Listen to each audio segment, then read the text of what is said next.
రైతులకి మహిళలకు చంద్రబాబు గారు అంతకు ముందు రూపాయి వడ్డీకి రుణాలు ఇస్తే రాజశేఖర రెడ్డి గారు ముఖ్యమంత్రి అయిన తర్వాత రైతులకి మహిళలకి పావుల వడ్డీకి రుణాలు ఇచ్చారు.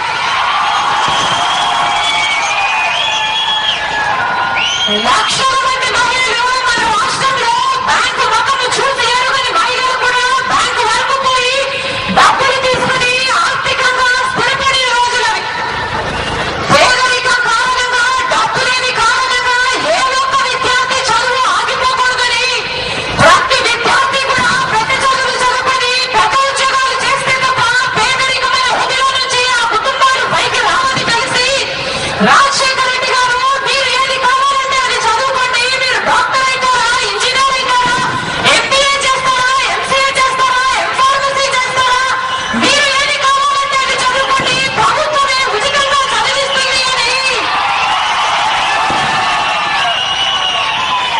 భరోసా కల్పించారు. కనుకనే లక్షల మంది విద్యార్థులు గొప్ప చదువులు చదువుకొని ఈ రోజు లక్షణంగా ఉద్యోగాల్లో స్థిరపడ్డారు.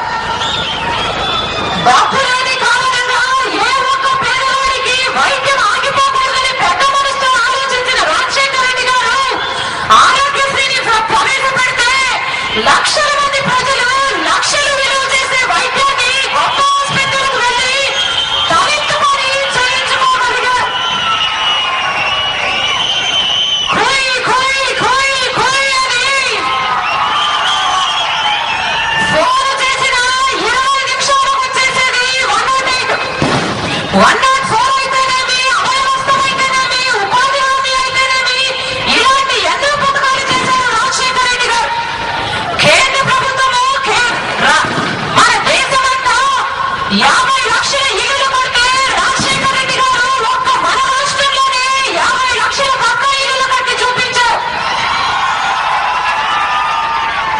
రాజశేఖర రెడ్డి గారికి ముందున్న చంద్రబాబు గారు 16 లక్షలు పెన్షన్లు ఇస్తే రాజశేఖర రెడ్డి గారు ముఖ్యమంత్రి అయిన తర్వాత 71 లక్షల మందికి పెన్షన్లు ఇచ్చారు.